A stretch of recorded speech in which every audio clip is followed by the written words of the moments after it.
नमस्कार। आपके साथ मैं स्मिता शर्मा हूं। और पिछले महीने सुप्रीम कोर्ट की 7 जजों की बेंच ने एक बहुत अहम फैसला दिया, जिसमें मंजूरी दे दी गई कि एससी एसटी की जो सब कैटेगरीज हैं उसमें आरक्षण की जा सकती हैं। राज्य अपने हिसाब से तय कर सकते हैं अनुसूचित जाति और अनुसूचित जनजाति के अंदर सब कैटेगरी को कैसे कितना आरक्षण दिया जा सके। याद हो कि इस वक्त हम भारत में जब आरक्षण की बात करते हैं तो हम शेड्यूल कास्ट, शेड्यूल ट्राइब्स और ओबीसी की बात करते हैं। और 6 जजों की बेंच, जो 6 जज थे वो सहमत थे इससे। सिर्फ जस्टिस बेला त्रिवेदी वो असहमत थी इस फैसले से। तो इस फैसले को लेकर काफी चर्चा हो रही है भारत में लगातार। इस पर बहुत सारी राजनीतिक सियासी डिबेट भी छिड़ गई है। काफी सारे ऐसे ग्रुप हैं, समूह हैं जिन्होंने इसका विरोध भी किया है और इसे लेकर विरोध प्रदर्शन भी किए जा रहे हैं। आगे भी इसके कार्यक्रम हैं। तो इस रूलिंग के मायने समझने के लिए और इसका क्या असर पड़ेगा, भले ही वो अगर हम सरकारी नौकरियों की बात करें या फिर सरकारी संस्थानों की बात करें, उच्च शिक्षा की, हमारे साथ मौजूद हैं प्रोफेसर सुखदेव थरौट। आप चिंतक हैं, विचारक हैं, लेखक हैं और पूर्व यूजीसी के चेयरपर्सन भी रहे हैं। बहुत शुक्रिया आपका सर हमारे साथ बातचीत करने के लिए। Thank you. सर, अगर सबसे पहले मैं शुरुआत कर सकूं, क्योंकि ये सुप्रीम कोर्ट के फैसले को आपने डिटेल में पढ़ा है और इसीलिए थोड़ा सा हमने वक्त भी लिया इस चर्चा को करने में। क्योंकि इसकी जो पूरी की पूरी एक पृष्ठभूमि है कि पंजाब में पहले 2 खास कैटेगरीज के लिए जिस तरीके से रिजर्वेशन दिया गया, उस मामले को लेकर मामला हाई कोर्ट पहुंचा। लेकिन 2004 में सुप्रीम कोर्ट में यह फैसला दिया गया था। 5 जजों की बेंच ने कहा था कि ये जो है एक समान है श्रेणियां, इनको आप अलग तरीके से विभाजित नहीं कर सकते हैं। अब इस फैसले ने इसे उलट दिया है। तो क्या इस फैसले के आने के बाद में ये मान लिया जाए कि जो एससी एसटी कैटेगरीज हैं अब वो समान कैटेगरीज नहीं है, वो होमोजेनस नहीं है? ये आपने सही कहा है कि 4-5 स्टेट जो है आंध्र प्रदेश, तमिलनाडु, अ, हरियाणा, पंजाब एंड कुछ हद तक बिहार भी है। इन्होंने सबकास्ट में कैटेगरी करके उनको रिजर्वेशन दिया था और वो चैलेंज हुआ और वो सुप्रीम कोर्ट के सामने आया। सुप्रीम कोर्ट के सामने दो ही सवाल थे। एक सवाल ये था कि सब categorization as per the constitution हो सकता है या नहीं, आर्टिकल 14, 15 और 341। और दूसरा, शेड्यूल कास्ट की कैटेगरी जो है 341 में, वो होमोजेनियस है या हेट्रोजीनियस है। ये दो सवाल थे। उसका उद्देश्य ये था कि जो आर्गुमेंट थी कि with in the schedule cast कुछ लोग ऐसे हैं, कुछ सबकास्ट ऐसी है जो पीछे है और उसे, तो उनको आइडेंटिफाई करना चाहिए इंडिकेटर के साथ बेसिस पे और उनको फिर रिजर्वेशन देना चाहिए in terms of some allocation of quota to them. ये इशू है बेसिकली। जो चीफ जस्टिस साहब की जो डिसीजन है, जो और जजेस ने सपोर्ट की एक्सेप्ट वन, उसमें उन्होंने क्या किया है कि दो बातें की। आपने जैसे कहा कि उन्होंने सारी जो डिसीजन है, मेरा ख्याल है 8-10 डिसीजन होगी, उसको क्लासिफाई किया दो हिस्सों में। एक हिस्सा ये है कि जिन्होंने ये कहा कि ये होमोजीनियस ग्रुप है, सब क्लासिफिकेशन हो सकता नहीं, with in the schedule caste reservation नहीं हो सकता। दूसरा जो है, उन्होंने कहा कि नहीं, ये होमोजीनियस नहीं है, हेट्रोजीनियस है। सिर्फ ये रिजर्वेशन के लिए शेड्यूल कास्ट के जो सब कास्ट है उसको असेंबल किया हुआ है, तो ये जरूरी नहीं कि उनको हम सब क्लासिफाई ना करें। क्योंकि ये सारी लीगल आर्गुमेंट है, उसमें मैं नहीं जा रहा हूँ। लेकिन आपको ये समझ लेना चाहिए कि चीफ जस्टिस साहब ने ये कहा कि पहले फिर उन्होंने क्या किया कि उस डिसीजन को फेवर किया जो भी डिसीजन ये कहती है कि शेड्यूल कास्ट हेट्रोजीनियस है और उसका सब क्लासिफिकेशन हो सकता है, और फिर आगे जाके उसको हम रिजर्वेशन दे सकते हैं in order to achieve the substantive equality. तो ये उस जब जस्टिस साहब ने डिसीजन ली है। मैं जो अर्ज कर रहा हूँ आपको, ये कर रहा हूँ कि मैं हम्म। लीगल बेसिस पे तो इतने डिफरेंसेस ऑफ ओपिनियन है, मैं कहूंगा कि वो लगभग लीगल मेस है। कुछ कहते हैं कि होता, कुछ कहीं नहीं होता। लेकिन उन्होंने क्या किया, चीफ जस्टिस साहब ने हेट्रोजीनियसी जो सबकास्ट में है उसको प्रूव करने के लिए एकेडमिक फील्ड से सहारा लिया। और हम्म। उन्होंने आपका 5-6 स्टडी ली है, जिन्होंने ये स्टडी किया था कि with in the schedule caste discrimination है, अनटचेबिलिटी है। और उन स्टडीज को लेके फिर उन्होंने ये प्रूव किया कि प्रैक्टिकली भी जो फील्ड बेस्ड डेटा भी सपोर्ट करता है कि हेट्रोजिनिटी है, इसलिए इसको सब क्लासिफाई कर सकते हैं और रिजर्वेशन दे सकते हैं। मेरा अपना कहना है कि चीफ जस्टिस साहब की जो ये जो आर्गुमेंट है फील्ड बेस की, उसमें वीकनेस है, वो स्ट्रांग बेस पे है नहीं है। पहला पॉइंट ये है, मैं बताऊं आपको कि जो disabilities within the schedule caste ली है, untouchability within the schedule caste ली है, वो सिर्फ सोशल स्पीयर में ली उन्होंने।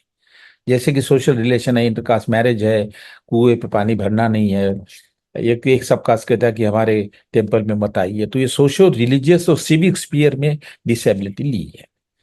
लेकिन अम्बेडकर साहब ने जब अनटचेबिलिटी के बेसिस के ऊपर रिजर्वेशन दिया, उन्होंने सोशल रिलीजियस डिसेबिलिटी के साथ साथ economic disability, right to property नहीं है, राइट टू एजुकेशन नहीं है, राइट टू एम्प्लॉयमेंट नहीं है, इसके बेसिस पे उन्होंने रिजर्वेशन को आर्गू किया है। सोशल डिसेबिलिटी पे भी है। तो इनकी जो कमियां मुझे लगती है वो ये है कि आप आगे चल के देख पाएंगे, मैं वो पॉइंट अभी आपके सामने रखूंगा कि वो स्पष्ट होगा कि उनका कहना है कि भाई घटना ये कहती है, आर्टिकल 15 और आर्टिकल 16 ये कहता है कि यदि अंडर रिप्रेजेंटेशन किसी कास्ट का है हम्म। तो उसको रिप्रेजेंटेशन बढ़ाने के लिए आप रिजर्वेशन की सरकार कोई प्रोविजन कर सकती है। और दूसरा फिर उन्होंने बहुत जस्टिफाई किया है कि सोशल और एजुकेशनल बैकवर्डनेस हो हम्म। तभी आप रिप्रेजेंटेशन या रिजर्वेशन दे सकते हैं। तो मैं जो पॉइंट ये क्लियर कर रहा हूँ कि अंडर रिप्रेजेंटेशन है तो उसका ताल्लुकात जो है वो इकोनॉमिक बैकवर्डनेस से है, एजुकेशन बैकवर्डनेस से है, सोशल और रिलीजियस इससे नहीं है। तो इसमें डिस्कनेक्ट है। जो जो हेट्रोजिनिसी जो आइडेंटिफाई कर रहे हैं सोशल रिलीजियस बेस पे, और जो रिप्रेजेंटेशन और डेवलपमेंट की बात कर रहे हैं वो तो इकोनॉमिक क्राइटेरिया पे है। तो इसमें डिस्कनेक्ट मुझे लग रहा है, उनको उन्होंने खींच तान के आगे ले लिया। प्लीज पूछिए। सर नहीं, क्योंकि जो रिएक्शंस आई उसके बाद प्रतिक्रियाएं आई, उसमें एक ऐसा, और खास करके जो हमारे यंग ऑडियंस है जिनको हम समझाना चाह रहे हैं इस मसले को, ये लगा कि ये आरक्षण के ऐतिहासिक जो कंस्ट्रक्ट हैं उसके खिलाफ है, उस पर एक घात है। क्या आरक्षण जो हमें संविधान में अंबेडकर साहब ने जिस आरक्षण की गाइडिंग प्रिंसिपल्स को आगे बढ़ाया, ये उसके ऊपर एक अटैक है, मल्टीपल असॉल्ट है? मल्टीपल असॉल्ट तो है। मतलब जैसे मैं ये बताऊँ आपको कि मैंडेट इनका ये था कि सब क्लासिफिकेशन और हेट्रोजिनिटी और रिजर्वेशन को प्रपोज करना है। इसके आगे जाके फिर उन्होंने 5 ग्राउंड पे रिजर्वेशन को अपोज किया। एक इन्होंने कहा कि फेमिलियर लाना चाहिए शेड्यूल कास्ट में, दूसरा इन्होंने कहा कि इकोनॉमिक क्राइटेरिया लाना चाहिए रिजर्वेशन के लिए, तीसरा उन्होंने कहा कि रिजर्वेशन सिर्फ एक बार ही हो या 1 जनरेशन के लिए हो, चौथा उन्होंने कहा कि एक रिजर्वेशन इफिशिएंसी इनफिशिएंसी बढ़ाता है तो रिजर्वेशन जस्टिफाइबल नहीं है। तो पंकज मित्तल साहब और आगे गए, उन्होंने कहा कि कास्ट बेस्ड रिजर्वेशन कास्टिज्म बढ़ाता है, इसलिए ब्रांड न्यू पॉलिसी दूसरी लानी चाहिए। और उसके आगे भी चले जाते हैं वो कि इंडिया में तो वर्ण सिस्टम थी, कास्ट सिस्टम थी नहीं। तो मल्टीपल अटैक तो रिजर्वेशन पे बिल्कुल है, मैंने ऐसा कभी देखा नहीं। लेकिन मैं आपको जो पॉइंट मैं आपके सामने प्रेजेंट कर रहा हूँ वो ये है कि ये पूरी सारी डिसीजन में main decision as well as the recommendation in 4 5 area they suffered from academic base, क्योंकि उन्होंने एकेडमिक बेस का इस्तेमाल किया है लेकिन उस एकेडमिक बेस को सही तरीके से इस्तेमाल नहीं किया, इसलिए उसमें वीकनेस आ जाती है। तो सब क्लासिफिकेशन को तो मैंने आपको बता दिया कि जिस बेसिस पे इन्होंने फील्ड स्टडीज को कोट किया है वो बेस रिप्रेजेंटेशन के लिए लागू नहीं होता। उसके लिए लागू होता है हम्म। जो पॉलिसी है वो ये होनी चाहिए जो अम्बेडकर साहब ने दी है। अम्बेडकर साहब को इन्होंने सही तरीके से समझ लेना चाहिए था। अम्बेडकर साहब ने क्या कहा कि untouchable as a group as a whole suffer from untouchability, तो उनको लीगल प्रोटेक्शन चाहिए, रिजर्वेशन चाहिए। लेकिन विद इन द सबकास्ट बहुत इंडिविजुअल ऐसे हैं जो इकोनॉमिकली वीक है, लैंडलेस है और एजुकेशन लेवल कम है, इसलिए रिजर्वेशन नहीं ले नहीं पाते। इसलिए 2 तरह की पॉलिसीज उन्होंने दी, एक group based reservation policy for all schedule caste, all sub caste, one policy, और दूसरा दी इकोनॉमिक और एजुकेशन एम्पावरमेंट की पॉलिसी उन्होंने दी है इंडिविजुअल के लिए within the sub caste, जिससे उनकी आर्थिक स्थिति बढ़े, एजुकेशन बढ़े और रिजर्वेशन का फायदा उठाए। हम्म। कैपेबिलिटीज बढ़ाने के लिए जिसके थ्रू वो रिजर्वेशन इस्तेमाल कर सकते हैं जॉब में, उसके लिए इकोनॉमिक और एजुकेशन एम्पावरमेंट की पॉलिसी बताई उन्होंने। तो एक है ग्रुप बेस्ड, दूसरे इंडिविजुअल बेस्ड। अब ये जो सजेस्ट कर रहे हैं सुप्रीम कोर्ट, जो फेस कर रहा है कि दोनों पॉलिसी जो है वो ग्रुप बेस्ड हो, कि शेड्यूल कास्ट के लिए जो पॉलिसी है वो तो रहेगी रहेगी, सबकास्ट के लिए भी पॉलिसी आप सबकास्ट के बेसिस पे दे। लेकिन सबसे इंपॉर्टेंट पॉइंट ये है, वो मैं कहूंगा फिर आगे के लिए लेकर जाऊंगा, वो ये है कि हमारी सारी इकोनॉमिक्स की स्टडी ये बताती है कि यदि सबकास्ट के अंदर इनइक्वालिटी हो आपने मान लीजिए वाल्मीकि को दे दिया या मादिका को दे दिया या मातंग को महाराष्ट्र में दे दिया, उसमें इनइक्वेलिटीज हो, 80% जो है कम पढ़े लिखे हैं, जमीन नहीं है उसको, और उस सबकास्ट को आपने रिजर्वेशन दे दिया, फिर भी उनकी लेवल जो है वो कम रहेगी और सबकास्ट की तुलना में, क्योंकि internal inequality with in the subcaste affect the in subcaste inequality. तो ये सॉल्यूशन सही सही नहीं है, थोड़े लोगों को फायदा होगा, लेकिन सही तरीका है जो डॉक्टर अम्बेडकर साहब ने बताया। क्या ये दूसरी एक पैंडोरास ये- बॉक्स भी खोल देगा सर? इसको जो हाँ, लागू करेंगे हम, जो अब कोई राज्य अगर 20% 15% आरक्षण दे रहा है, उसके अंदर आप उस सब कैटेगरी तय करें, आप उसमें आरक्षण दे, क्या ये एक पैंडोरस बॉक्स खुल सकता है सर? बिल्कुल खुल सकता है, मैंने हिंदू के आर्टिकल में लिखा हुआ है। अभी आप सब शेड्यूल कास्ट और सब टाइप को दे रहे हो, कौन रोक सकता है कि जो विद इन द सबकास्ट जो सबकास्ट है वो भी तो रिजर्वेशन मांग सकती है। चीफ जस्टिस साहब ने ये हेरा है, उनको पता था इससे, तो उन्होंने कहा नहीं नहीं, विद इन द सबकास्ट यदि और कोई सबकास्ट है उसको रिजर्वेशन नहीं देना चाहिए क्योंकि वो सिमिलर है। लेकिन पेंडोराज बॉक्स तो खुल सकता है, पटेल मांग रहे हैं, जाट मांग रहे हैं, तो सबका रिजर्वेशन जो है वो एक्सपांड होगा, और पॉलिटिकल कंसिडरेशन के लिए आप ना नहीं कर पाओगे उसमें। कांस्टेंट ये मराठा की तो डिमांड है ही है, और जाट की भी है, सेंट्रल गवर्नमेंट में है, जाट को नहीं है, स्टेट गवर्नमेंट में है। अच्छा, उसके बाद दूसरी बात मैं आ रहा हूँ क्रीमी लेयर पे। क्रीमी लेयर और इकोनॉमिक क्राइटेरिया और वन जनरेशन और वंस रिजर्वेशन, ये सारे जो है, इसमें ये आर्गुमेंट है कि इकोनॉमिकली जो बेटर ऑफ शेड्यूल कास्ट है, वो जिसको ये क्रेमिलियर कहते हैं, उसको एक्सक्लूड करना चाहिए। उसका कारण ये दिया है कि वो डिस्क्रिमिनेशन फ्री हो जाते हैं, वो अपने आप तरक्की करते हैं। गवी साहब ने कहा कि they can work shoulder to shoulder with the high caste. तो इकोनॉमिक इंप्रूवमेंट हो जाने के बाद सारी डिसेबिलिटी आपकी खत्म हो जाती है कास्ट से रिलेटेड, क्योंकि आर्टिकल 15 क्या कह रहा है? आर्टिकल 15 कह रहा है कि रिजर्वेशन लीगल प्रोटेक्शन उन्हीं को देना चाहिए जो डिस्क्रिमिनेटेड होते हैं। अब सवाल यह है कि इकोनॉमिकली यदि अच्छे लोग हैं शेड्यूल कास्ट में, वो अपने आप तरक्की कर सकते हैं, तो सवाल ये पूछना चाहिए कि उनका डिस्क्रिमिनेशन होता है या नहीं। यदि डिस्क्रिमिनेशन होता है तो आपको उनको रिजर्वेशन और लीगल प्रोटेक्शन देना चाहिए। और सारी स्टडी कहती है कि economically better off section among schedule caste also are discriminated in employment, in farming, in business, in housing. तो ये आप नहीं कह सकते हैं the discrimination is neutral to the economic standing. करना क्या चाहिए कि जो शेड्यूल कास्ट में से जो इकोनॉमिकली बेटर ऑफ है उसको वो सारे इकोनॉमिक कंसेशन आप मत दो, निकाल लो सारे। फ्री शिप है, स्कॉलरशिप है, बिजनेस में है, सब्सिडाइज लोन है, वो मत दो। लेकिन ये मत कहो कि उनको रिजर्वेशन नहीं दे दो, क्योंकि उनका डिस्क्रिमिनेशन होता है, फिर प्रोटेक्शन क्या होगा? मेरी किताब आई है भी ऑक्सफोर्ड से, एक 5-6 महीने पहले हुई है। मैंने उसमें देखा कि पब्लिक सेक्टर में और प्राइवेट सेक्टर में जिनकी सैलरी ऊपर ज्यादा है, जो हायर पोस्ट पे, उनका डिस्क्रिमिनेशन ज्यादा होता है as compare to those who are at the down level, क्योंकि वो डाउन लेवल तो ठीक है। ये तो ये गलत है मेरा ख्याल है, क्रिमिनल लाना। और इकोनॉमिक क्राइटेरिया का वही मसला है कि इकोनॉमिक क्राइटेरिया लाने का मतलब वही है कि इकोनॉमिकली आप अच्छे हो गए तो आपके डिस्क्रिमिनेशन फ्री हो गए, अपने आप डेवलप कर सकते हो, जो गलत है। दूसरी है वन जनरेशन या वंस।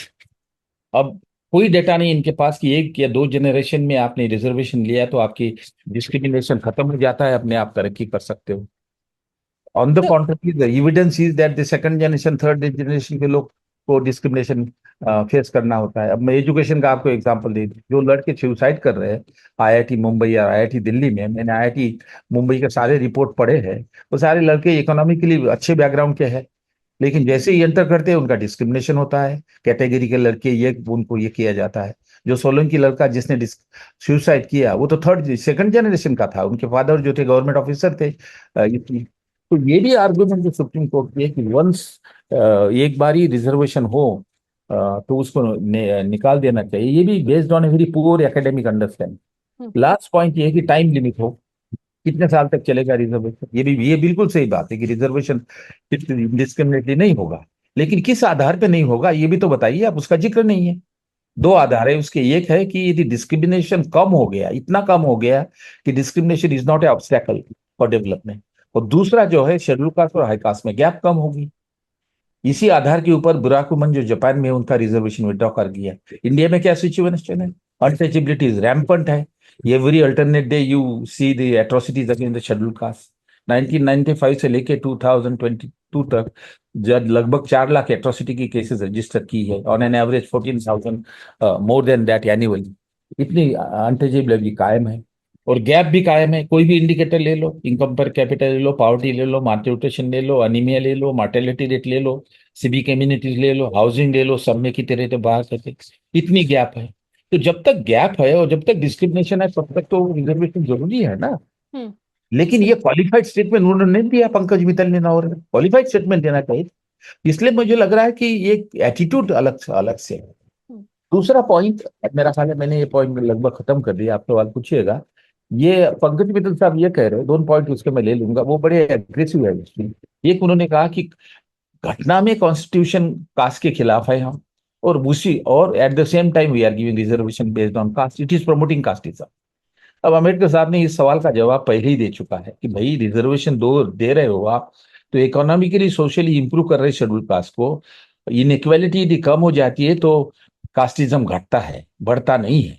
या दूसरी बात, जब आप शेड्यूल कास्ट का आदमी लोकसभा में, राज्यसभा में और हाई कास्ट के साथ बैठता है, एजुकेशन इंस्टीट्यूट में शेड्यूल कास्ट का लड़का आता है, गवर्नमेंट में आता है, तो एक दूसरे में समझने में फायदा होता है, सिंपिथेटी बढ़ती है, कास्टिज्म बढ़ता नहीं। इन्होंने स्टडी नहीं की पंकज मित्तल साहब ने इस इश्यू पे। और last which I am so much disturbed about Pankaj Mittal, there was no reason for him to discuss about caste system, one system.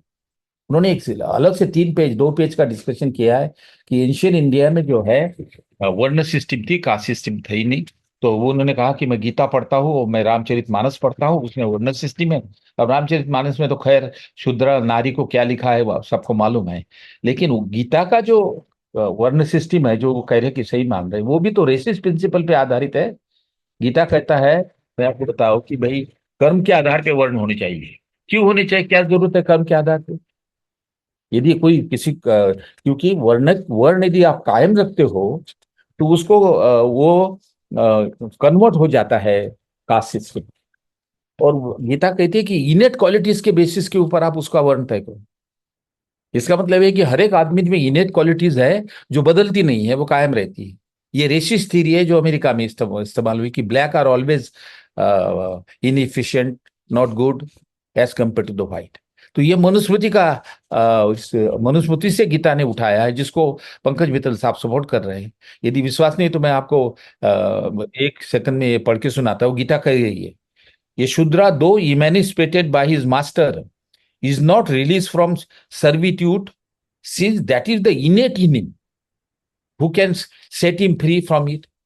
ये सीधा मनुस्मृति का गीता में आया और गीता जो है पंकज मित्तल साहब जस्टिफाई कर रहे हैं। तो मुझे ये लग रहा है ये सारी जो आर्गुमेंट दी है इसका एकेडमिक आधार इतना वीक है और शेकी है। और ये इतनी बड़ी आप डिसीजन दे रहे हो तो आपकी डिसीजन सॉलिड एविडेंस में होनी चाहिए, क्योंकि कम्युनिटी को बहुत ज्यादा हार्म पहुंचता है। हम्म। ये मैं कुछ मुद्दे आपके सामने रखना नहीं, चाहता और हूँ। बहुत जरूरी पॉइंट्स आपने हाईलाइट किए हैं सर, जो जिन पर निश्चित रूप से ज्यादा सोचने की भी जरूरत है। सर, इसमें दो सवाल मैं आपसे जरूर पूछना चाहूंगी, क्योंकि जो वंचित बहुजन अघाड़ी के अध्यक्ष हैं प्रकाश अंबेडकर साहब, उन्होंने कहा कि ये फैसला दरअसल समानता के मौलिक अधिकार के खिलाफ आता है। तो एक तो इस समानता के मौलिक अधिकार की जो आर्ग्यूमेंट है उस पर आपके सोच, और दूसरा, आपने जैसा बहुत सही कहा कि भारत में आज की तारीख में हम अगर अखबारों को खोले तो 70% खबरें आती हैं एट्रोसिटीज की, जो हमारी वल्नरेबल कम्युनिटीज है, मार्जिनलाइज कम्युनिटीज है। लेकिन ये वही भारत है जहां एक बड़ा तबका आज कास्ट डिनायलिज्म में रह रहा है, जो कहता है कि भाई हमारे यहाँ तो कोई कास्टिज्म है ही नहीं। उस कॉन्टेक्स्ट में अगर हम सबकास्ट की इनइक्वालिटीज की भी बात करें, क्या एक सबकास्ट डिनायलिज्म भी मौजूद है सर? जैसे जो पहला सवाल आपने डॉक्टर प्रकाश अंबेडकर के बारे में कहा, वो सही कह रहे हैं, क्योंकि untouchability is ban in constitution and it is included in the fundamental right. Article 17 जो है वो फंडामेंटल राइट में है। तो जब भी आप यदि रिजर्वेशन विड्रॉ कर रहे हो, जो रिजर्वेशन समता के लिए, इक्वालिटी आने के लिए, जो जस्टिस साहब कह रहे हैं कि सब्सटेंशियल इक्वालिटी लाता है, उसके लिए कर रहे हो, और उसमें से आप कह रहे हो क्रीमी लेयर को हटाइए, इकोनॉमिक बेस लाइए, वन जनरेशन का लाइए, उन तबकों के लिए जो डिस्क्रिमिनेशन फेस कर रहे हैं, उनको समान अधिकार नहीं मिल रहे, उनको आप कह रहे हैं कि रिजर्वेशन की जरूरत नहीं है। तो ये जो बात कह रहे हैं प्रकाश अम्बेडकर, बिल्कुल सही कह रहे हैं। दूसरा जो मुद्दा आपने सबकास्ट का किया हुआ है, सबकास्ट के इशू को डॉक्टर अम्बेडकर साहब ने डील किया है ना। डॉक्टर अम्बेडकर साहब ने ये कहा कि रिजर्वेशन जो है वो अनटचेबिलिटी पे होना चाहिए, कास्ट पे नहीं, अनटचेबिलिटी पे। और जो सारी सब कास्ट जो है, जो अनटचेबिलिटी से सफर होती है, अनटचेबिलिटी क्या करती है कि आपको सिविक राइट नहीं देती है, पर्सनल राइट नहीं देती है, इकोनॉमिक राइट नहीं देती है, राइट टू प्रॉपर्टी और right to business, right to employment except the manual labour. तो ये सारे जो राइट है, ये अनटचेबिलिटी आपको डिनाई करती है। इसलिए the schedule caste are landless, less literate, isolated. और उसके साथ अनटचेबिलिटी और एक है, आइसोलेशन है, कंडमनेशन है, हुमिलिएशन है, कोहर्शन है। और क्योंकि आपको इम्प्योर ट्रीट किया है, आपके स्पर्श से हाई कास्ट जो है पोल्यूट हो जाता है, तो वो भी सोशल एस्पेक्ट अनटचेबिलिटी का है। तो सारी सबका जो इस अनटचेबिलिटी से सफर होती है उसको एक ग्रुप में रखा। लेकिन ये भी उन्होंने रिकॉग्नाइज किया कि शेड्यूल कास्ट में सबकास्ट है और उसमें इंटरनल इनइक्वालिटीज है। वो इंटरनल इनइक्वालिटी जो है वो इकोनॉमिक और एजुकेशनल बैकवर्डनेस की वजह से है। इसलिए उसके लिए उन्होंने पॉलिसी दी, लैंड डिस्ट्रीब्यूशन का प्रोग्राम सारे पार्टी में उन्होंने दिया।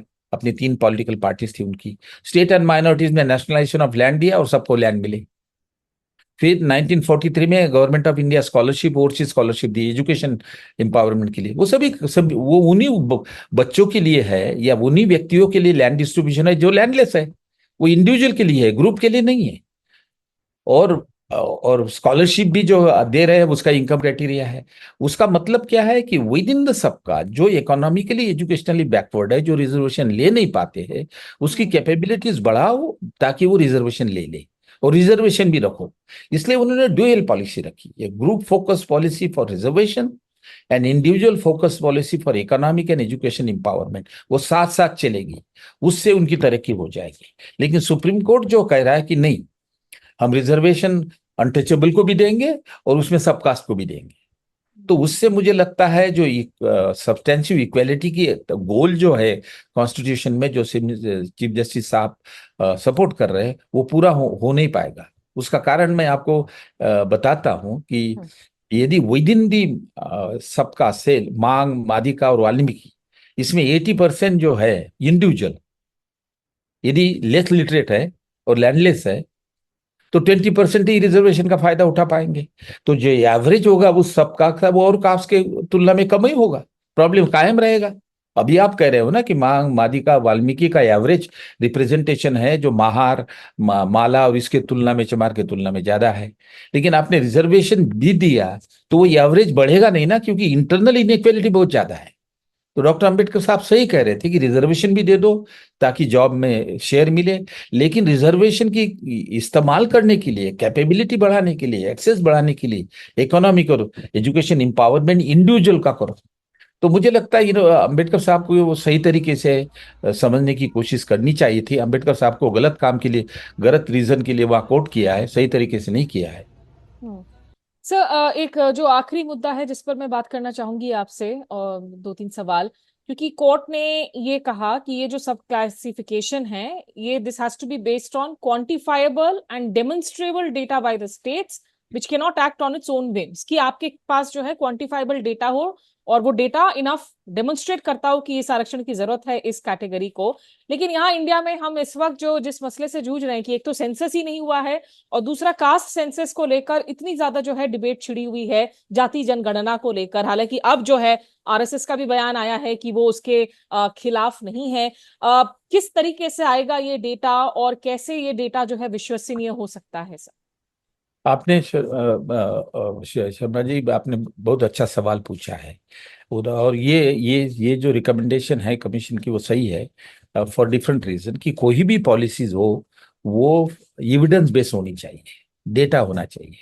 यदि आप कह रहे हैं कि डिफरेंट क्लास सबकास्ट में इनइक्वालिटी है, रिप्रेजेंटेशन कम है, सोशल एजुकेशन बैकवर्डनेस है, तो डेटा लाइए, डेटा होना चाहिए।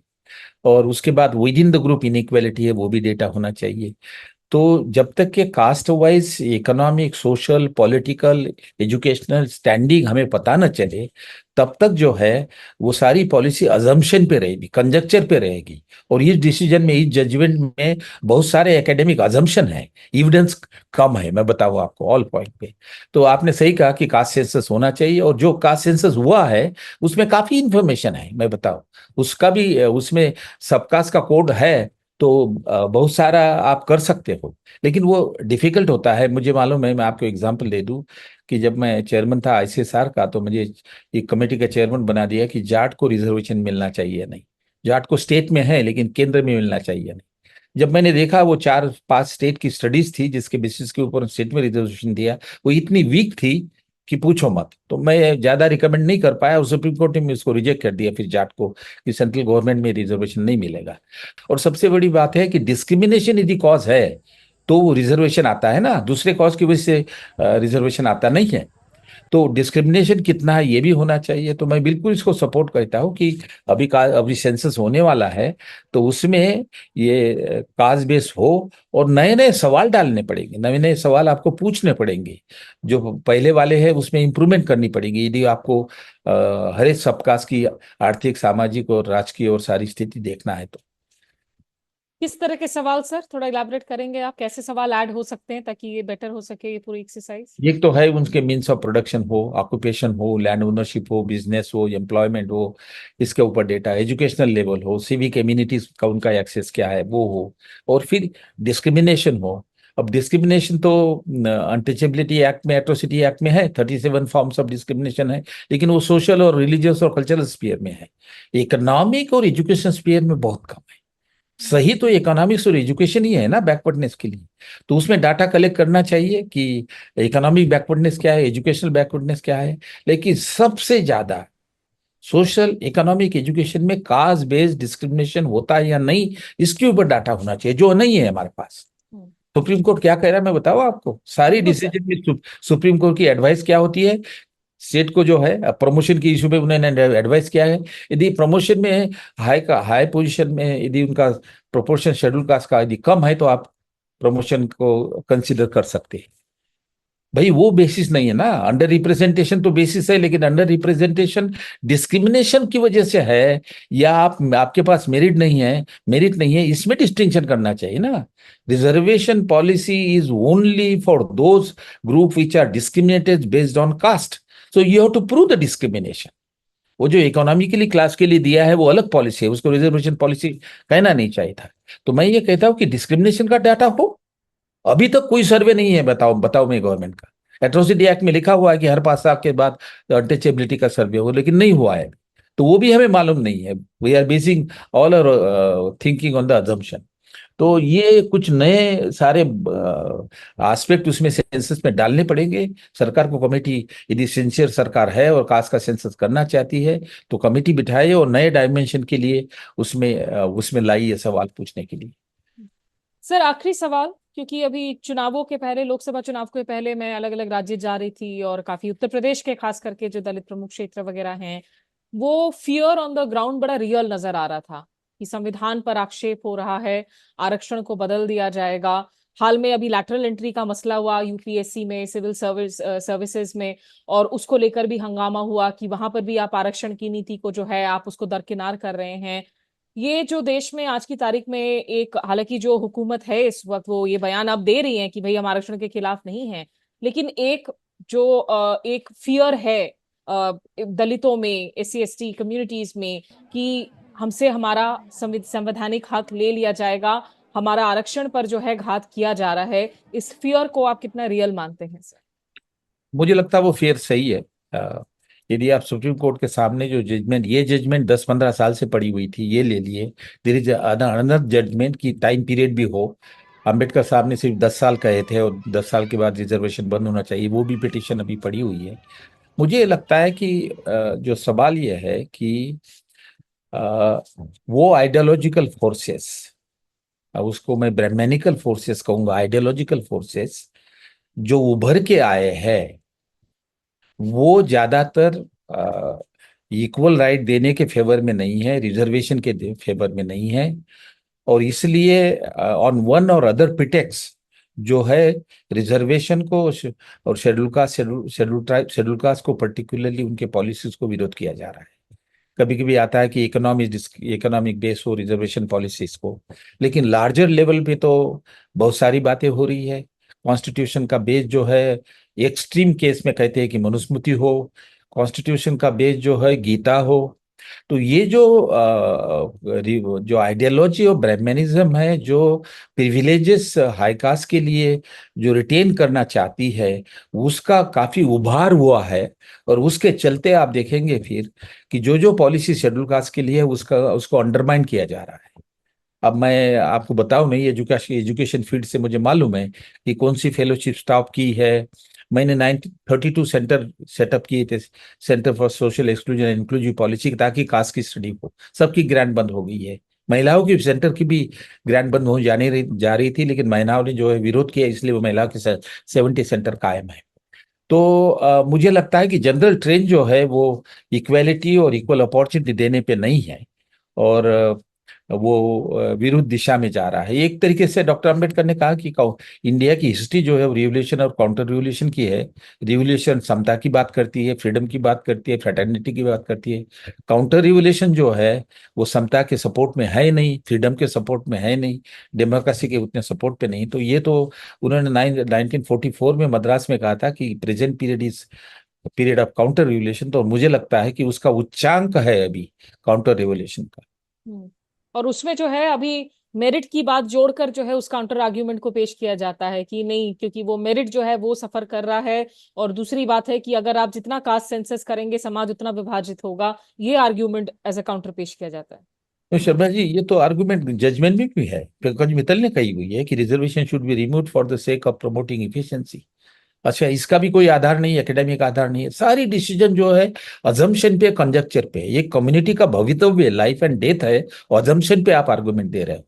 कहाँ डेटा है मुझे बताइए इनएफिशिएंसी का, कि रिजर्वेशन के थ्रू इनएफिशिएंसी बढ़ती है। मैंने चार छान मारा है, कहीं नहीं है। एक ही स्टडी है अश्विनी देश पांडे की और थॉमस विस्कॉप की, कि भाई उन्होंने रेलवे को लिया पूरा और वहां स्टडी की इनएफिशिएंसी की शेड्यूल कास्ट की। 10-12 इंडिकेटर लिया, कौन टाइम पे आता, कितनी फाइल करता, जो जो इंडिकेटर है। उन्होंने क्या पाया कि there is no difference between the efficiency of schedule caste and the high caste. On the contrary, they found that the efficiency of some of the scheduled caste officer is higher than that of others.